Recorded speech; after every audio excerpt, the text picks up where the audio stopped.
Hola, ¿qué tal? Mi nombre es Guillermo y hoy voy a hablar acerca de el derecho civil y particularmente en lo que viene siendo la patria potestad.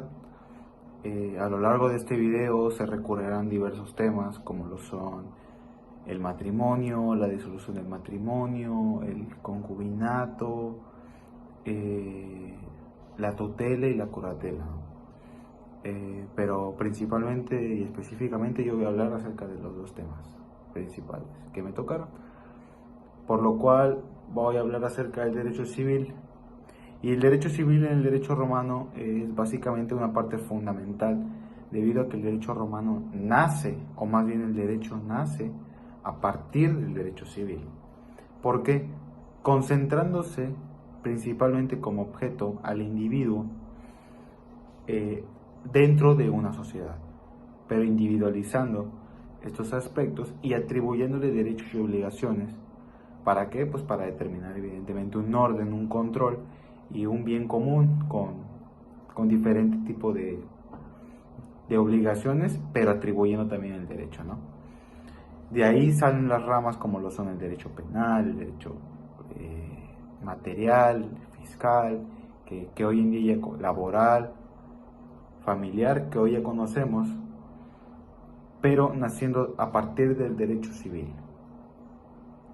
El derecho civil nos da muchísimas cosas, como principalmente son los estatus, la ciudadanía, la patria potestad, la tutela, la curatela, el matrimonio, la sucesión de bienes, el concubinato de igual forma, atribuyéndose dentro de la sociedad como partes civiles. Recordemos que en el derecho romano no todos eran ciudadanos. Eso que era que tenías un estatus dentro de la sociedad y que era un privilegio más que hoy en día.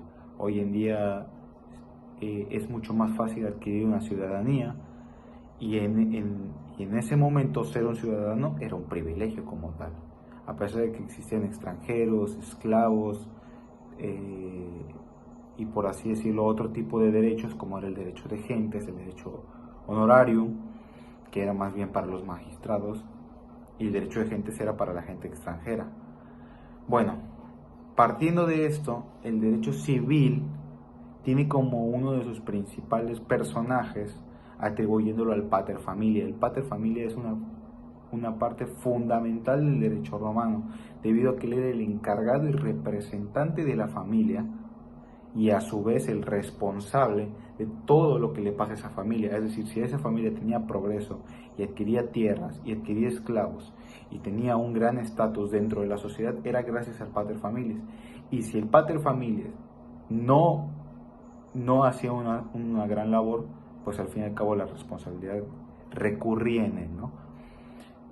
Partiendo de esto, hablando de que el pater familias era el responsable, en el tema del matrimonio, en el tema de lo que viene siendo los cónyuges, él era un participante, él era el que podía dar eh, autorización o no.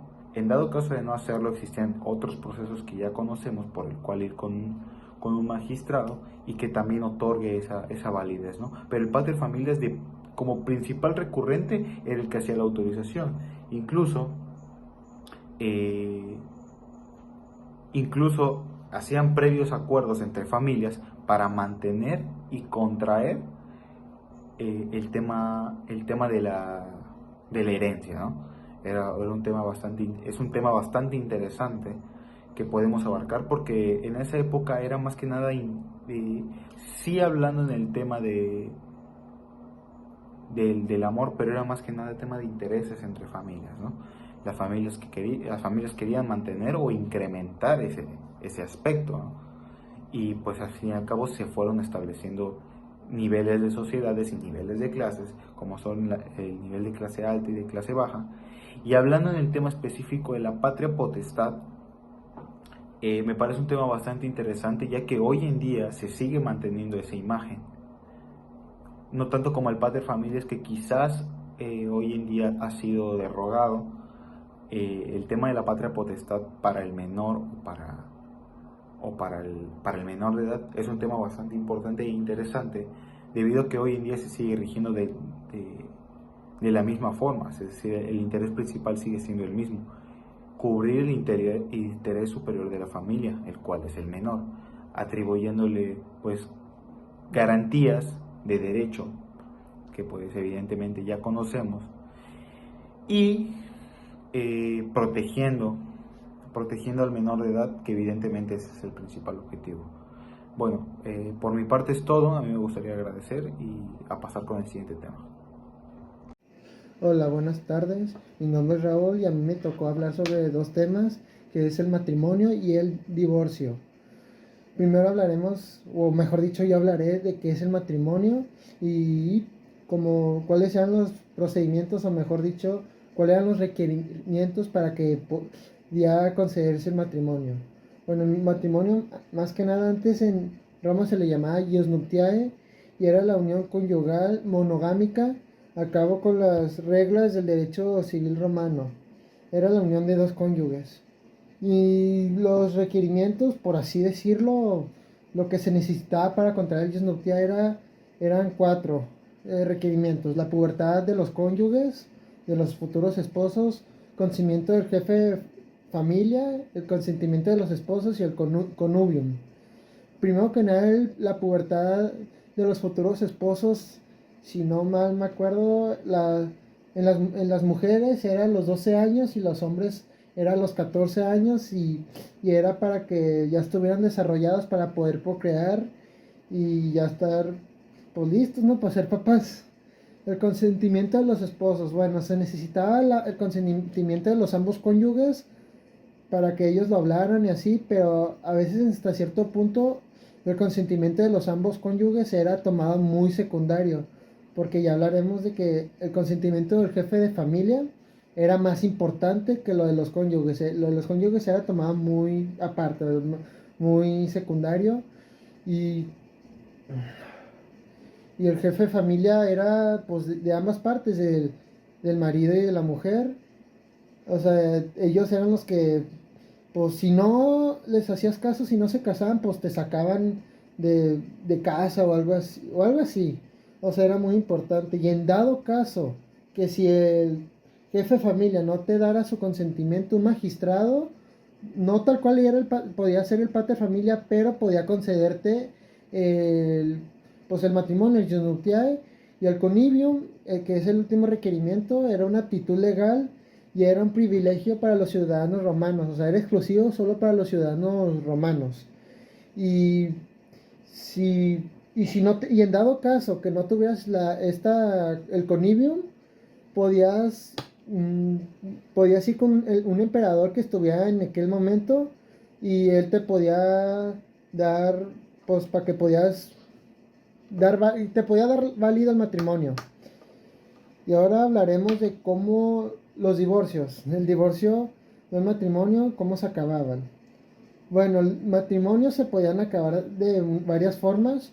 De forma natural, que uno de los cónyuges pues muriera, o divorcio por mutuo consentimiento de que ambos cónyuges ya no quisieran seguir pues con el matrimonio, o sea, con la relación. Y divorcio por culpa de uno de los cónyuges. Por ejemplo, el marido engaña a su esposa y ahí podría ser una de las razones para que se pudiera separar y terminar el matrimonio. Y también está el divorcio por declaración unilateral, que un cónyuge lo haya promovido, es en pocas palabras. Y divorcio por bono de garantía, eh, a veces se hacía inútil la continuidad del vínculo, tal sería por impotencia, cautiverio y castidad o ingreso a órdenes religiosas. Pues eso fue el tema que a mí me tocó y, y ya, o sea, pocas palabras, el matrimonio en la época romana era muy difícil y para separarse también. Entonces, aquí acabé y pues aquí sigue mi compañero, no sé quién vaya a ser.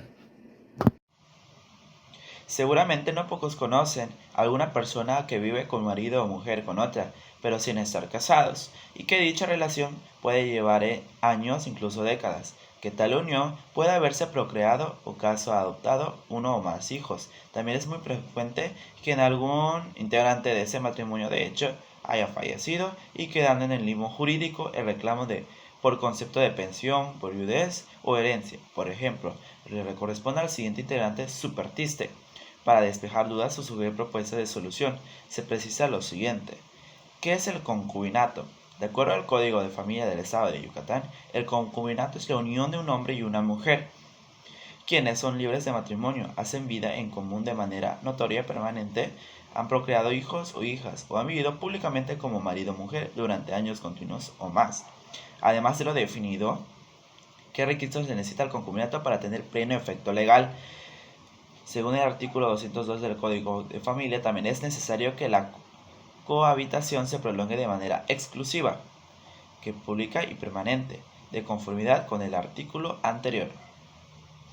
Como ya mencioné, en el caso de Yucatán, alguna de su disposición legal hace factible, ya que se reforma la ley de su registro civil al efecto ser más expedido de la constatación existencial y terminación de la unión concubinaria. Si el Código de Familia tiene mando expreso, preciso artículo 7, las instituciones del Estado, en el ámbito de su competencia, promoverá la organización, desarrollo y protección de la familia, estableciendo las bases que facilitan, así como aquellos que derivan de otras leyes, y que ya se haya dicho también que se elimine el requisito de los testigos para los efectos de celebración de matrimonio. Dice, la adecuación anterior implicaría más gastos para el erario público. Todo lo contrario, además del ahorro de tiempo y recursos para las partes y la administración de la justicia, deriva del evitarse así con la substanción del procedimiento en la vía legal saturada. Los registros civiles captarían dinero, no solo por la expedición de constancia o acta de concubinato, sino también por constancia inherente a ser libres de concubinato o matrimonio previo. Buenas noches, yo soy Ivana Madrigal y les voy a estar hablando sobre la tutela y la curatela. Pues sabemos que en el derecho romano estas eran dos instituciones legales que se utilizaban pues para la protección de las personas que no podían ejercer plenamente sus derechos legales debido a su minoría de edad o una incapacidad mental. Entonces en las dos situaciones se desempeñaban un papel crucial en la salvaguardia de los intereses de estas personas vulnerables y pues aunque se tenían algunas diferencias las dos tenían una diferencia en cuanto a su aplicación y su alcance. En la tutela pues se aplicaba principalmente a menores de edad que no habían alcanzado la mayoría legal, que solía ser a los 25 años en ese tiempo. El tutor era el encargado de proteger los intereses legales y financieros del pupilo. Esto incluía administrar los bienes del pupilo y actuar en su nombre en asuntos legales. La tutela pues se basaba en la autoridad legal del tutor, quien tenía el deber de actuar en el menor interés del pupilo y evitar cualquier abuso o explotación. Pues en la curatela se aplicaba a personas adultas que no gozaban de plena capacidad mental, como ya lo dije, como los que sufrían discapacidades intelectuales o demencia. El curador pues era designado para ayudar y proteger a la persona bajo curatela en asuntos legales y pues también financieros, pero este no tenía la misma autoridad y control que un tutor en la tutela de un menor, sino que la diferencia era que de la tutela es que en la curatela se buscaba no restringir excesivamente la autonomía de la persona bajo cuidado, sino se buscaba su protección y su seguridad de que no fuera explotada. En las dos instituciones, la figura del tutor o del curador pues tenía la responsabilidad de actuar en el beneficio del pupilo o de la persona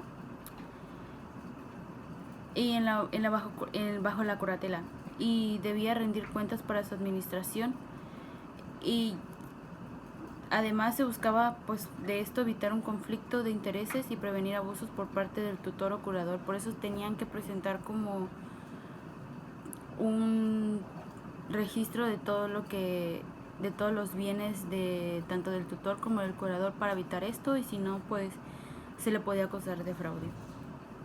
La tutela y la curatela, pues en el derecho sabemos que como ya dije, se daba, por ejemplo, y es más que nada dada para la preocupación en ese tiempo de la sociedad por la protección de los vulnerables y la preservación de sus derechos e intereses.